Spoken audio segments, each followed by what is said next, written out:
Now there was long war between the house of Saul and the house of David, but David waxed stronger and stronger, and the house of Saul waxed weaker and weaker.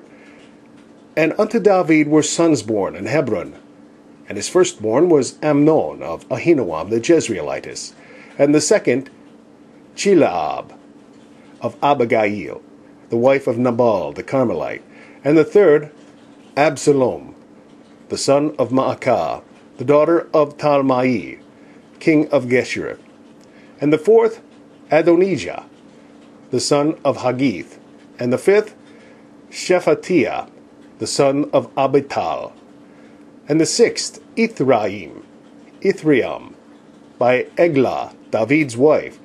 These were born to David in Hebron. And it came to pass, while there was war between the house of Saul and the house of David, that Abner made himself strong for the house of Saul. And Saul had a concubine whose name was Rizpah, the daughter of Aiah. And Ishbosheth said to Abner, Wherefore hast thou gone in unto my father's concubine? Then was Abner very wroth for the words of Ishbosheth, and said, Am I a dog's head, which against Hudah do show kindness this day unto the house of Saul thy father, and to his brethren, and to his friends, and have not delivered thee into the hand of David, that thou chargest me today with a fault concerning this woman? So do God to Abner, and more also, except as the Lord hath sworn to David, even so I do to him, to translate the kingdom from the house of Saul, and to set up the throne of David over Israel and over Judah, from Dan even to Beersheba. And he could not answer Abner a word again, because he feared him. And Abner sent messengers to David on his behalf, saying, Whose is the land?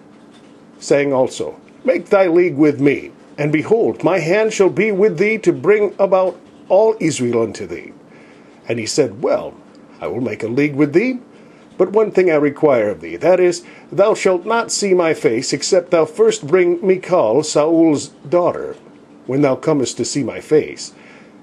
And David sent messengers to Ishbosheth, Saul's son, saying, Deliver me my wife Michal, which I espoused to me for 100 foreskins of the Philistines. And Ishbosheth sent, and took her from her husband, even from Phaltiel, the son of Laish.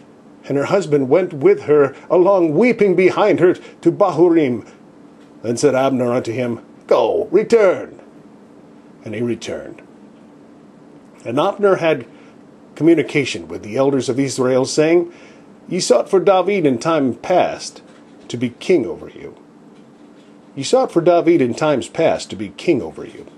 Now then do it. For the Lord hath spoken of David, saying, By the hand of my servant David I will save my people Israel out of the hand of the Philistines, and out of the hand of all their enemies. And Abner also spake in the ears of Ben-Hamin, and Abner went also to speak in the ears of David in Hebron, all that seemed good to Israel, and that seemed good to the whole house of Ben-Hamin. So Abner came to David to Hebron, and 20 men with him. And David made Abner and the men that were with him a feast.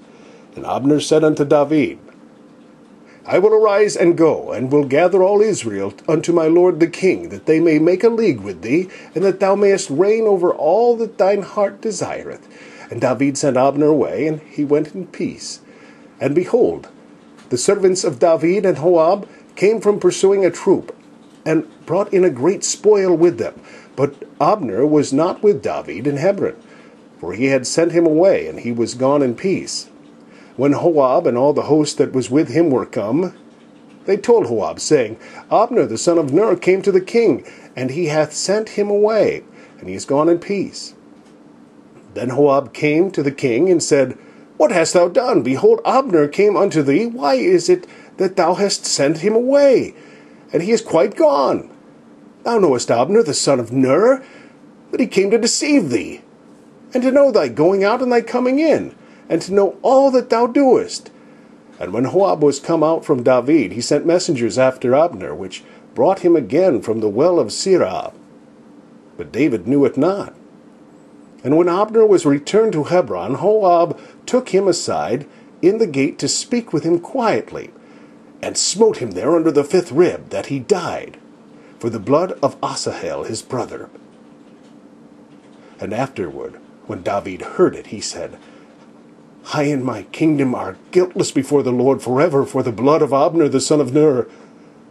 Let it rest on the head of Joab, and on all his father's house, and let there not fail from the house of Joab one that hath an issue, or that is a leper, or that leaneth on a staff, or that falleth on the sword, or that lacketh bread.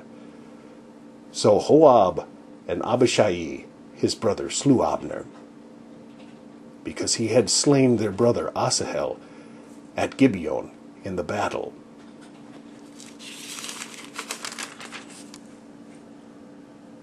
And David said to Joab and to all the people that were with him, Rend your clothes, and gird you with sackcloth, and mourn before Abner. And King David himself followed the bier.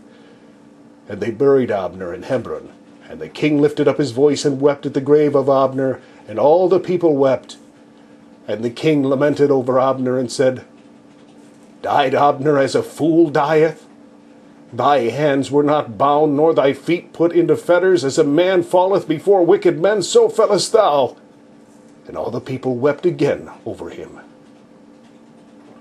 And when all the people came to cause David to eat meat while it was yet day, David sware, saying, So do God to me, and more also, if I taste bread or aught else, till the sun be down. And all the people took notice of it, and it pleased them, as whatsoever the king did pleased all the people. For all the people and all Israel understood that day that it was not of the king to slay Abner the son of Ner. And the king said unto his servants, Know ye not that there is a prince and a great man fallen this day in Israel? And I am this day weak, though anointed king, and these men, the sons of Zeruiah, be too hard for me. The Lord shall reward the doer of evil according to his wickedness.